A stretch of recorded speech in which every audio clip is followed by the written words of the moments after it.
"Mom, you need to sign these papers. Today." My son Trevor stood in my living room, the one I decorated in 1987 when his father and I first bought this apartment, holding a manila folder like it was a weapon. His wife Brianna sat on my couch, the one I'd reupholstered twice to keep it nice, scrolling through her phone with those long acrylic nails clicking against the screen. "What papers?" I asked, though my heart was already sinking. I'd seen this coming, hadn't I? The way they'd been circling me like vultures for the past 6 months. "The transfer papers for the apartment. We've been over this." Trevor's voice had that edge to it, the one he used when he thought I was being difficult. "Brianna and I need more space. You barely use 2 bedrooms anyway. We found you a nice senior community in—" "I'm not signing anything," I said, my voice steadier than my hands. "This is my home." Brianna looked up from her phone then, and I'll never forget the look she gave me, like I was something stuck to the bottom of her designer shoe. "Dorothy, let's be realistic. You're 72 years old. You can't keep managing this place. The stairs alone are a liability. We're doing you a favor." A favor? They wanted to take my home of 37 years and call it a favor. "You don't belong in this family anymore if you're going to be selfish like this," Trevor said, and those words, those exact words, felt like a knife between my ribs. "Dad would be ashamed of how you're acting." I stood there in my kitchen doorway, wearing my morning house dress, and looked at the son I'd raised. The boy I'd sat up with through every fever, every nightmare. The young man I'd worked 2 jobs to put through college. The adult who'd borrowed $15,000 from me 3 years ago and never paid back a dime. "Get out," I whispered. "What?" "Get out of my apartment. Now." Trevor's face turned red. "You're making a huge mistake, Mom. When you're alone and sick and nobody wants to take care of you, remember this moment. Remember that you chose this." They left, and Brianna made sure to slam the door so hard that my grandmother's plate rattled on the wall. I stood there for a long time, shaking. But not from fear, from rage, from something deeper than rage, determination. What they didn't know was that I had already been planning. They didn't know that this 72-year-old woman had one more card to play. And when I played it, they would never see it coming. But let me back up. Let me tell you how we got here, because this didn't happen overnight. Betrayal never does. It creeps in slowly, like water damage behind your walls. By the time you see the stains, the rot has already set in deep. 2 months earlier, things were different. Or maybe they weren't, and I just hadn't let myself see it yet. My mornings always started the same way, up at 6:30, coffee brewing by 6:45, out the door for my walk in Riverside Park by 7:15. I'd done this routine for 12 years, ever since Arthur passed. The doctors said a heart attack, sudden and massive. But I knew it was really the stress. He'd worked himself to death providing for our family, and for what? So Trevor could grow up to treat me like a burden? That particular Tuesday morning, October 3rd, 2023, I remember because it was the day after Trevor's 40th birthday. I met my friends at our usual bench. Virginia Martinez and Ruth Henderson, both widows like me, both with grown children who'd disappointed them in one way or another. "You look tired, Dot," Ginny said, offering me half of her bran muffin. Ginny always had bran muffins. Said they kept her regular, and at our age, that mattered. "Trevor came by last night," I said. "With Brianna." Ruth rolled her eyes. "What did Little Miss Designer Handbag want this time?" I'd told them about the previous visits, the way Brianna had started walking through my apartment, taking inventory, commenting on how much space was wasted with my sewing room and Arthur's study, which I'd kept exactly as he left it, suggesting I might be more comfortable somewhere with on-site medical care. "They want me to sell them the apartment," I said, "for below market value, of course. They said they'd take care of everything for me." "Absolutely not," Ruth said firmly. Ruth had been a real estate agent for 40 years before retiring. "Do you know what a 2-bedroom in this neighborhood goes for now? Your place is worth at least $850,000, probably more. I bet they offered you what, $400,000? $300,000, I said quietly. And they wanted me to finance it. No down payment. They'd pay me monthly from the rental income after they fixed it up. Ginny actually gasped. Ruth looked like she might have a stroke right there on the bench. That's theft, Ruth said. That's your son trying to steal from you, Dot. You know that, right? I knew. Of course I knew. But knowing and accepting are two different things. When it's your own child, the child you grew inside you, nursed, raised, loved unconditionally, it's hard to look at them and see a thief. You keep making excuses. He's under stress. Brianna's pushing him. He doesn't really mean it. But he did mean it. I knew that now. My daughter pulled something similar, Ginny said. Wanted me to add her name to my bank accounts, just in case something happened. Thank God my friend Rosa warned me about financial elder abuse. These kids today, I don't know what happened. We raised them to be better than this. We sat in silence for a moment, watching the joggers go by, the young mothers with their expensive strollers, the dog walkers. The world moving forward while we sat still, invisible to most of them. That's what getting old means, I'd learned. You become invisible. People look through you, talk over you, make decisions for you, but I wasn't ready to disappear just yet. I think I need to talk to a lawyer, I said. Ruth pulled out her phone. Yes, we all had smartphones now, much to our children's surprise. I'm texting you the contact for Robert Jameson. He's an estate attorney, good man. He helped me when my son tried to contest his father's will. My phone buzzed in my pocket. I'd learned to use WhatsApp when my granddaughter Lily wanted to send me photos of her art projects. Trevor and Brianna had made a family group chat once, but mostly they used it to make plans without me or send messages about what I needed to do. Mom, remember to send that check for Lily's piano lessons. Mom, we need you to babysit Saturday. No excuses, we already made reservations. I hadn't contributed to that chat in weeks, but I did have another chat. The Golden Girls group, with Ginny, Ruth, and 3 other friends from our building. We shared recipes, complained about our aching joints, and increasingly warned each other about how our adult children were treating us. That afternoon, I called Mr. Jameson's office. Mrs. Sullivan, he said when he called me back that evening. His voice was warm, professional. Ruth Henderson speaks very highly of you. She mentioned you might need some assistance with estate planning. I need to know my options, I said. My son wants my apartment. I don't want to give it to him, but I'm afraid of what might happen if I get sick, if I need help. I don't want to be helpless. You're wise to think ahead, he said. Can you come to my office tomorrow? We should discuss powers of attorney, healthcare proxies, and reviewing your current will.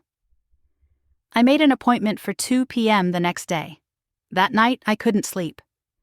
I lay in the bedroom Arthur and I had shared for 37 years, looking at the ceiling we'd had replastered in 1995, and I thought about my son. Trevor had been such a sweet boy, sensitive, creative, always drawing pictures and making up stories. He'd cried when I had to throw away his old sneakers because they were worn through. But Mom, I ran my first race in these, he'd said, 11 years old and already sentimental. Where had that boy gone? When did he become this man who looked at his mother and saw only an obstacle, an asset to be acquired? I knew the answer, even if I didn't want to admit it. Brianna. Trevor had met her 5 years ago at his marketing firm. She was beautiful, ambitious, and had very expensive taste. Within 6 months of dating, she'd convinced him to lease a BMW he couldn't afford. Within a year, they'd moved to a trendy neighborhood in Brooklyn where the rent was $4,200 a month. They'd married in a wedding that cost $80,000. I'd contributed $15,000 from my savings, money they'd promised to pay back. I'd never seen that money again. After Lily was born 4 years ago, things got worse. Brianna quit her job to be a full-time mom, which apparently meant hiring a nanny for $3,500 a month while she went to Pilates and posted on Instagram. Trevor's salary, good as it was, couldn't keep up with her spending. That's when they'd started looking at me differently. Not as Mom or Grandma Dot, but as a solution to their financial problems. The next day, I told Trevor I was going to a doctor's appointment. I'd learned that lying to my own son had become necessary for self-preservation. If I'd told him I was seeing a lawyer, he would have shown up, would have tried to intimidate me, would have made it about him somehow. Mr. Jameson's office was in a nice building in Midtown. I took the subway. I'd lived in New York for 53 years. I could navigate the subway just fine, thank you very much, despite what Trevor and Brianna thought. "Mrs. Sullivan," Mr. Jameson said, shaking my hand. He was about 60, with kind eyes behind wire-rimmed glasses. "Please have a seat. Tell me what's going on." I told him everything. The apartment pressure, the unpaid loan, the way Trevor and Brianna had started making decisions about my life without consulting me, the comments about senior living facilities, the way Brianna had taken photos of my apartment just to show an interior designer friend, but I'd seen her looking at real estate websites, calculating renovation costs. "And what do you want, Mrs. Sullivan?" he asked when I'd finished. "I want to protect myself," I said. "I want to make sure that if something happens to me, my son doesn't get to profit from treating me this way. And I want to make sure I have control over my own life and my own money for as long as I'm able." Mr. Jameson nodded. "Let's start with some basics. Do you currently have a will?" "Yes, everything goes to Trevor. It's an old will from before Lily was born." "And do you have a healthcare proxy? Someone designated to make medical decisions if you can't?" "Trevor is listed. It's the same document as the will." "Any powers of attorney?" I shook my head. "Arthur and I were each other's. After he died, I just never updated it." "Good," Mr. Jameson said, surprising me. "That means Trevor doesn't have any legal authority over your finances or health care beyond what a normal adult child would have. That gives us room to work." He pulled out a legal pad and started writing. "Here's what I recommend. First, we create a new will. You can leave your assets to whomever you choose. Trevor, a charity, a trust for Lily, whatever feels right to you. But we make sure it's your choice, clearly documented and legally sound." "I want to leave something for Lily," I said immediately. "She's innocent in all this. But Trevor, I don't know, not right now, not after how he's treated me." "That's your right," Mr. Jameson said. "Second, we set up a durable power of attorney and healthcare proxy. I recommend naming someone you trust absolutely, not Trevor, given the current situation. A friend, perhaps? Someone who will act in your best interests." I thought of Ruth, of Ginny. I have friends. Good friends. Third, and this is important, we document everything. Every conversation where Trevor or his wife has pressured you, threatened you, or tried to manipulate you. Dates, times, what was said. If you have text messages or emails, even better. This creates a paper trail that protects you if things escalate. "Do you think they will escalate?" I asked, though I already knew the answer. "Mrs. Sullivan, in my experience, when money is involved, things always escalate, especially when the other party feels entitled to that money." We spent the next 2 hours going through my assets. The apartment, purchased in 1987 for $125,000 and now worth approximately $875,000 according to Ruth's estimate. My savings account with $43,000. My pension from the 30 years I'd worked as an elementary school librarian, $2,800 a month. Arthur's life insurance payout, most of which I'd invested and which was now worth about $180,000. Social Security, a small inheritance from my sister who'd passed away 2 years ago. In total, I was worth about $1.2 million. Not wealthy by New York standards, but comfortable. Secure. Or I would be, if my son would stop trying to take it all from me. "One more thing," Mr. Jameson said as we wrapped up. "Have you considered what you actually want to do? Not just legally, but personally? Do you want to stay in your apartment, downsize, move closer to Lily?" I hadn't let myself think about it. I'd been so focused on defending what I had that I hadn't considered whether I even wanted it anymore. "I don't know," I said honestly. "That apartment has so many memories. Arthur and I picked out every piece of furniture together. I can still see Trevor as a little boy, racing his toy cars down the hallway. But lately, it doesn't feel like home anymore. It feels like a battleground." "Then maybe," Mr. Jameson said gently. You should think about what would make you happy. Not what Trevor wants. Not what you think you're supposed to do. What would make you, Dorothy Sullivan, happy for the next chapter of your life? I left his office with a folder full of documents to review and sign, and a question that kept echoing in my head. What would make me happy? That night, Trevor called. Mom, I think we got off on the wrong foot the other day. Can we come over for dinner this weekend? I want to talk, clear the air. I knew what he wanted. He wanted to try again, to pressure me, to make me feel guilty until I gave in. I'm busy this weekend, I said. Doing what? The skepticism in his voice was clear. In his mind, I was old. Old people weren't busy. They sat around waiting for their children to pay attention to them. I have plans with friends, I said. Maybe some other time. Mom, this is important.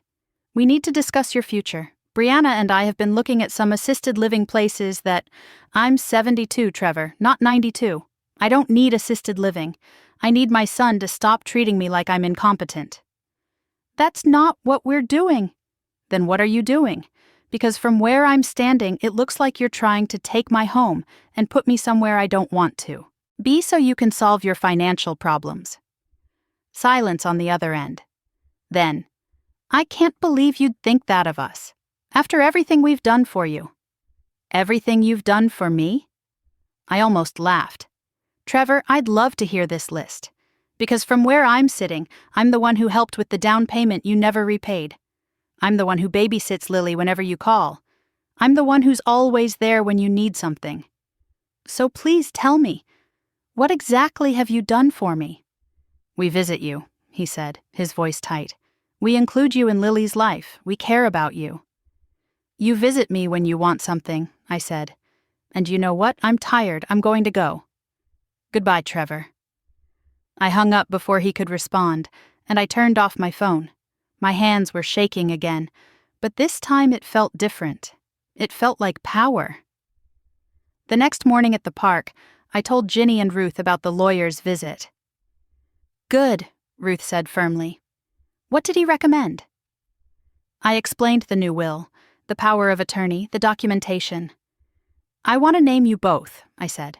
Ruth as my financial power of attorney, and Ginny as my healthcare proxy, if that's okay. Ginny reached over and squeezed my hand. Of course, honey, of course. And I'm going to start documenting everything, I continued. Every phone call, every visit, everything they say. Mr. Jameson said it's important. I have a better idea, Ruth said, pulling out her phone. Start recording them. New York is a one-party consent state. As long as one person in the conversation knows it's being recorded, and that's you, it's legal. There are apps for it. She showed me how to download a call recording app, how to use my phone's voice memo feature. I feel like a spy, I said, but I was smiling. You're protecting yourself, Ginny said. There's nothing wrong with that. Over the next few weeks, I gathered my evidence. I made copies of text messages, printed out emails. I wrote down every interaction with Trevor and Brianna, with dates and times and exact quotes when I could remember them. Mom, Lily has a school fundraiser and we need you to buy 10 boxes of cookie dough at $20 each. November 3rd, 2023, 3:47 p.m. Mom, why aren't you answering your phone? It's disrespectful. We're your family. November 8th, 2023, 10:23 a.m. Dorothy, Trevor showed me the Zillow estimate for your apartment. You could easily get $900K. Think about what that money could do for Lily's future. Don't be selfish. November 12th, 2023, 6:15 p.m. That last one, from Brianna, particularly stung. Don't be selfish. As if wanting to keep my own home was selfish. As if the $15,000 I'd given them, the countless hours of free childcare, the emotional support and unconditional love meant nothing because I wouldn't give them everything. I signed the new will on November 15th. It left my apartment and half of my remaining assets to a trust for Lily, to be accessed when she turned 25. The other half went to charity, the literacy foundation I'd volunteered with for years. Trevor got my grandmother's wedding ring and a letter I'd written, explaining why. In this letter, I'd written, I want you to understand that I loved you with everything I had. I worked 2 jobs to give you opportunities I never had. I sacrificed my own comfort so you could have the best. And in return, you saw me not as your mother but as a bank account. Not as a person, but as an obstacle to your comfort. I hope one day you'll understand what you've lost. Not the money or the apartment, but me. You lost your mother because you couldn't see past your own greed. I cried when I wrote it. But I didn't change a word. On November 18th, Trevor and Brianna showed up at my apartment unannounced. I'd started keeping my door chain locked, so when I answered, they couldn't push their way in. "Mom, we need to talk," Trevor said. "Let us in." "I'm not ready for visitors," I said. "This is ridiculous," Brianna said. "We're your family. You can't shut us out like this." "I can," I said. "And I am. If you want to talk to me, you can call and make an appointment like civilized people." "An appointment?" Brianna's voice went shrill. "To see your own son?" "Yes," I said. "An appointment. I'm starting to establish boundaries, Brianna. Something I should have done a long time ago." I closed the door. I heard them arguing in the hallway for a few minutes before they left. My phone buzzed with messages. Angry messages from Trevor. Manipulative messages from Brianna. But I didn't respond. Mr. Jameson had taught me that silence could be a strategy. "You don't owe them explanations," he'd said. "You don't owe them access. You only owe yourself peace." But then, on December 1st, everything changed. I got a call from Lily's school. She'd fallen on the playground. Nothing serious, just a scraped knee. But they couldn't reach Trevor or Brianna, and I was listed as an emergency contact. I went immediately, of course. When I got there, Lily ran to me and threw her little 7-year-old arms around my waist. "Grandma Dot," she said. "Mommy and Daddy won't answer their phones. I was scared." I signed her out, took her for ice cream, and called Trevor's number. It rang and rang. Brianna's too. Finally, 2 hours later, Trevor called back. "Mom, what's going on?" "Lily fell at school. They couldn't reach you, so they called me. I have her with me." "Oh." He didn't even sound concerned. "Okay, can you keep her tonight? Brianna and I are at a conference in Connecticut. We won't be back until tomorrow." "A conference? And you didn't think to tell the school you'd be out of town?" "We forgot. We've been busy. So can you take her or not?" I thought about saying no, about making a point. But Lily was innocent. She was sitting at my kitchen table, eating the cookies I'd baked, drawing pictures with the colored pencils I kept just for her visits. "Yes," I said. "But Trevor, we need to talk. This has gone too far." "I agree," he said. "Brianna and I have been discussing it. You're clearly not well, Mom. Shutting us out, being paranoid. We think you might be developing dementia or something. We're worried about you." My blood ran cold. "What?" "It's okay, Mom. We're going to help you. We've been researching what to do when a parent becomes difficult. There are options." Dementia. They were going to claim I had dementia. They were going to say I wasn't competent to make my own decisions. This was worse than I'd thought. After I hung up, I called Mr. Jameson at home. "I'm sorry to bother you," I said, "but I think my son is going to try to have me declared incompetent." "Come to my office tomorrow," he said immediately. "Bring the child, Lily, is it? I want to document this." The next day, I took Lily with me. Mr. Jameson was kind to her, let her draw in his waiting room while we talked. "They're going to argue that you're mentally declining," he said. "It's a common tactic in financial elder abuse cases. They paint the elderly person as confused, forgetful, unable to make sound decisions. Then they petition for conservatorship." "But I'm not declining," I said. "I'm sharper than I've been in years. I'm just finally standing up for myself." "I know," Mr. Jameson said, "but we need to prove it. I want you to get a comprehensive cognitive evaluation from a neuropsychologist. It'll show you're of sound mind. We'll have it dated and notarized. It'll be nearly impossible for them to challenge." He gave me the name of a doctor.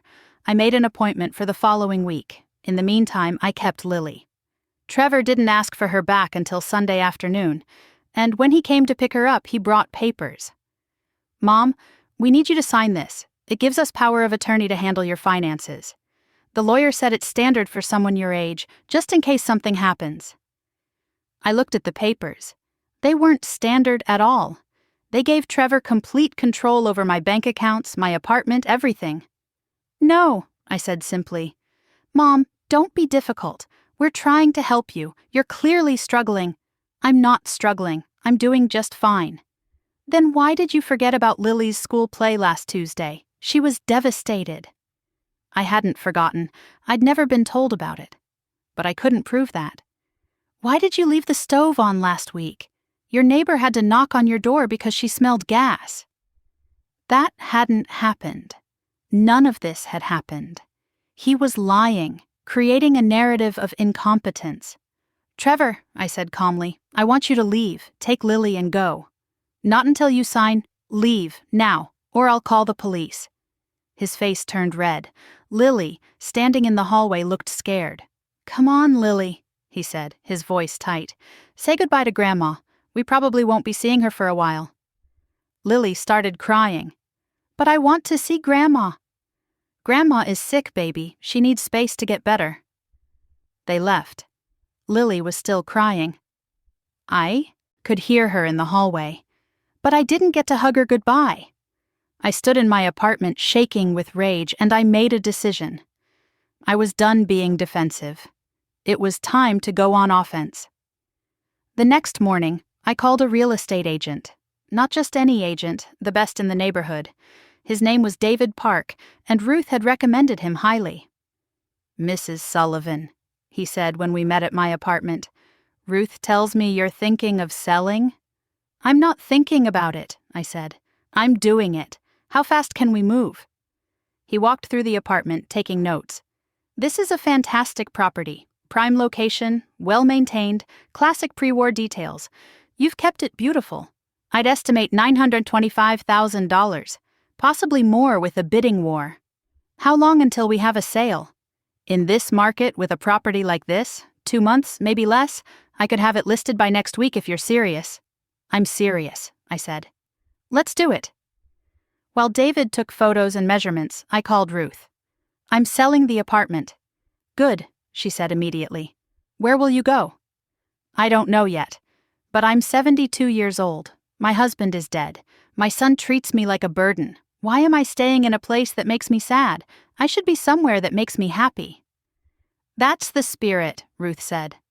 "Ginny and I have been talking. There's a new 55-plus community in Westchester. Beautiful apartments, activities, a gym, a library. Want to go look at it?" I did. We went that weekend. The 3 of us, the Golden Girls, on a field trip. The community was lovely. Modern apartments with updated kitchens and bathrooms, a rooftop garden, a crafts room, a movie theater. The people we met were vibrant, active, living life. "This is what retirement should look like," Ginny said. "Not sitting alone in an apartment waiting for ungrateful children to visit." I put down a deposit on a 2-bedroom apartment. It would cost $3,200 a month, including all utilities and activities. I could afford it easily with my pension and Social Security. The apartment listing went live on December 15th. By December 17th, we had 3 offers. By December 20th, we were in a bidding war. The final sale price was $967,000. I signed the contract on December 22nd. The closing was scheduled for February 15th, 2024. I didn't tell Trevor any of this. But somehow he found out. That's what led to the confrontation I told you about at the beginning. Him showing up, demanding I sign over the apartment, Brianna sitting there with her phone, both of them so confident that I would cave. When I told them to get out, I meant it. And when Trevor left, threatening me, telling me I'd be alone and unloved, I almost felt sorry for him. He had no idea what was coming. The neuropsychological evaluation came back perfect. Dr. Patricia Lynn wrote in her report, "Mrs. Sullivan demonstrates cognitive function well above average for her age group. Memory, executive function, and decision-making capacity are all excellent. There is no evidence of dementia, cognitive decline, or impairment of any kind." I had that report notarized and gave copies to Mr. Jameson, my primary care doctor, and Ruth. On Christmas Eve, Trevor called. "Mom, we want you to come for Christmas dinner. Lily misses you." Did she ask to see me, or are you using her to manipulate me? That's not fair. Tell me the truth, Trevor. Did Lily ask for me, or did you decide I should come so you can pressure me again? Silence. That's what I thought. Tell Lily that Grandma loves her very much. I'll send her presents. You're ruining Christmas, Trevor said. You're choosing to be alone instead of with your family. No, I said. I'm choosing peace instead of abuse. There's a difference. I spent Christmas with Ginny and Ruth. We cooked together, watched old movies, laughed. It was the best Christmas I'd had in years. In January, I started packing. 37 years of life in cardboard boxes. I found Trevor's old drawings, his report cards, photos of birthday parties and school plays.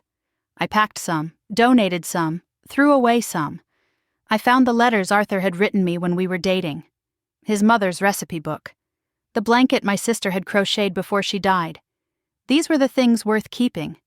Not the apartment, not the stuff, the memories, the love, the proof that I'd lived a full life.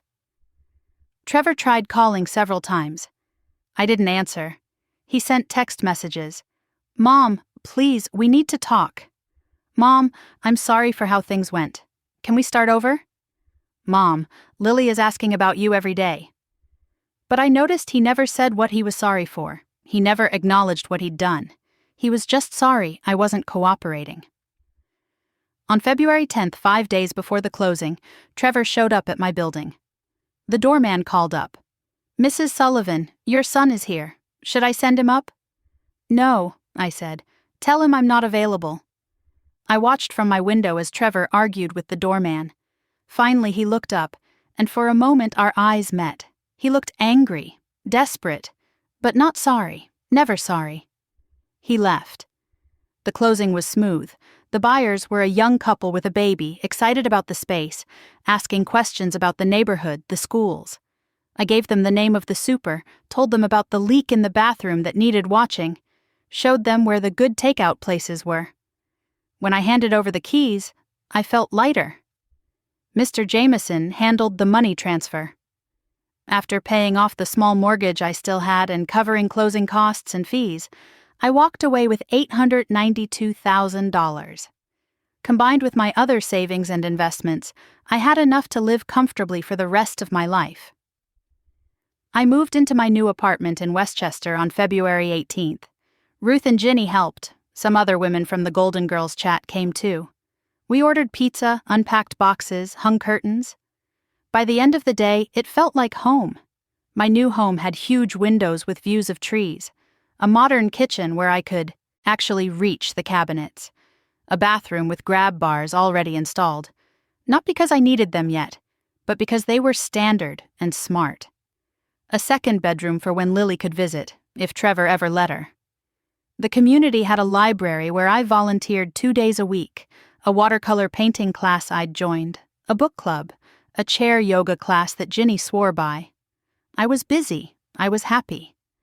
For the first time in years, I was living for myself. Trevor didn't know where I'd gone. I'd changed my phone number and only given it to people I trusted. I set up a P.O. box for my mail. As far as he knew, I'd vanished. Let him wonder. Let him panic. Let him realize that the mother he'd taken for granted wasn't there anymore to use. In March, Mr. Jameson called. "Mrs. Sullivan, I thought you should know. Your son filed a missing persons report. The police contacted me as your attorney. I explained that you're perfectly safe and have chosen to limit contact with certain family members. The case was closed." A missing persons report. Even now he was making it about him. Not respecting my right to privacy, but painting himself as the concerned son. "Thank you for handling that," I said. "There's something else," Mr. Jameson continued. "I received a letter from an attorney representing your son. They're threatening to contest your will and sue for elder abuse, claiming you were manipulated into selling the apartment and changing your will." I felt that old anger rise up. Can they do that? They can try, but they won't succeed. We have documentation of everything. Your cognitive evaluation, your statements, the recordings of their demands. We have witnesses, a paper trail, proof that you acted of sound mind and of your own free will. Plus, the will is ironclad. I wrote it myself. So, what do I need to do? Nothing, Mr. Jameson said. Let them waste their money on lawyers. Let them try to prove something that isn't true. You just keep living your life, Mrs. Sullivan. You've earned it. That's exactly what I did. In April, I got an email from an address I didn't recognize. The subject line said, "From Lily." My heart stopped. I opened it. "Dear Grandma Dot, Daddy let me use his computer to write this. He doesn't know. I miss you so much. Daddy said you moved away and don't want to see me anymore, but I don't believe him. You always kept your promises to me. I love you. Please write back. Love, Lily." I cried reading that message. My beautiful granddaughter caught in the middle of her father's greed. I wrote back immediately. "My dearest Lily, I love you more than the moon and stars.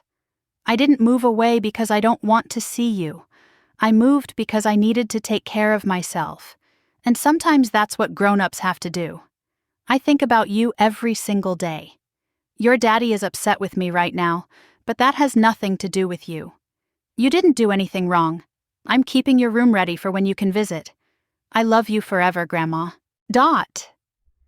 I didn't know if she'd get my reply, but I had to try. In May, something unexpected happened. Brianna filed for divorce from Trevor. I learned this from Ruth, who heard it through a mutual friend. Apparently, without the prospect of my apartment and my money, Brianna had lost interest in my son. The financial pressure had destroyed their marriage. Part of me felt sorry for Trevor. Part of me thought, this is what you get when you value money over love. In June, Trevor sent a letter to my P.O. box. I almost didn't open it. "Dear Mom," it said. "Brianna left me. She took Lily to her mother's in New Jersey. I'm fighting for custody, but it's expensive. I need a lawyer. I need help. I know we've had our differences, but I'm your son. I'm asking you to help me. Please. I've lost everything." No apology. No acknowledgement of what he'd done. Just, I need help. I read that letter 3 times. Then I wrote a reply. "Trevor, I raised you to be a good man. I taught you that family means love and respect and sacrifice. I gave you everything I had, my time, my money, my energy, my unconditional love. And you tried to take even more. You saw me not as your mother, but as an asset to be acquired. You tried to steal my home. You tried to have me declared incompetent. You used your daughter to manipulate me. Now you're asking for help, but you still haven't apologized. You still haven't taken responsibility. You haven't even admitted what you did wrong. So no, Trevor, I won't help you. Not with money, not with anything. You made choices, and choices have consequences. I hope you learn from this. I hope you become the man I raised you to be. But until you do, we have nothing more to say to each other. Mom." I mailed that letter and I felt free. In July, on my 73rd birthday, I had a small party at my new apartment. Ginny, Ruth, and 3 other women from our building. We had cake and champagne and laughed about getting old together. "You know what I've learned this year?" I said. "That it's never too late to stand up for yourself. That you don't owe anyone your peace of mind. That family isn't just about blood. It's about respect and love and treating each other with dignity." "Hear, hear," Ruth said, raising her glass. My phone buzzed. An unknown number. I almost didn't answer, but something made me pick up. "Grandma Dot?" It was Lily. She was crying. "Baby, what's wrong? Mommy and Daddy are fighting about money. Daddy said it's your fault, but I know it's not. I know you're good. Grandma, can I come visit you? Please?" My heart broke. "Oh, sweetheart, I want that more than anything. But I need to talk to your daddy first, okay? I need to make sure it's okay with both your parents." "It won't be. Daddy gets so mad when I mention you." "Then we'll figure something else out." "But Lily, listen to me. None of this is your fault. None of it. Whatever happens between me and your daddy, I love you. I will always love you. You understand? I understand. I love you too, Grandma. After we hung up, I cried. Then I called Mr. Jameson. Can I petition for grandparent visitation rights? It's complicated, he said. In New York, you need to prove that the child would benefit from the relationship and that you've had a substantial existing relationship. Given everything that's happened, try, I said, please. I don't care about Trevor anymore, but I care about Lily. He filed the petition in August. I don't know how it will turn out. The courts move slowly and Trevor will fight it, I'm sure. But at least I tried. At least Lily will know I tried. It's October now, 1 year since this all started. I'm sitting on my balcony, watching the leaves change colors, drinking my morning coffee. My life is different now, smaller in some ways, less space, fewer possessions, one less family member, but bigger in the ways that matter. I have freedom, I have peace. I have friends who value me. I have activities that make me happy. I have money in the bank and security in my future. Most importantly, I have my dignity. I have my sense of self. I didn't let them take that from me. Sometimes I wonder if I was too harsh, if I should have been more forgiving, more understanding. Trevor is still my son, after all. The baby I rocked to sleep, the toddler who held my hand crossing the street, the teenager who came to me with his heartbreaks. But then I remember the look in his eyes when he stood in my living room and demanded I sign over my home. The coldness when he said I didn't belong in the family anymore. The calculation when he tried to have me declared incompetent. That wasn't my son. That was a stranger who looked like my son but had lost his way. Maybe one day he'll find his way back. Maybe one day he'll realize what he lost. Maybe one day I'll get a call and he'll say the words I need to hear. I'm sorry, I was wrong. I treated you terribly, and I'm sorry. If that day comes, I don't know what I'll do. Forgiveness is complicated. You can forgive someone and still not let them back into your life. You can wish them well from a distance. You can hope they grow while keeping yourself safe from their capacity to hurt you. What I do know is this. I did the right thing. For me. For my future. For my peace of mind. I'm 73 years old. I'm healthy, active, independent, and happy. I volunteer, I paint, I have friends, I take yoga classes and go to book club and laugh until my sides hurt. I'm not invisible anymore. Not to myself, and not to the people who matter. And if Trevor ever reads this, if he ever hears this story, I want him to know, I loved you. I still love you. But I love myself more. And I refuse to apologize for that. Would you have forgiven them? Or would you have stood your ground like I did? Sometimes I wonder if younger people understand what it's like to be treated as invisible in your own family, to watch your children see you not as a person, but as an inconvenience to be managed. Sometimes I wonder if they realize that we're still here, still thinking, still feeling, still deserving of respect. We didn't stop being people just because we got old, and we shouldn't have to give up everything we worked for just because someone else decided they deserve it more.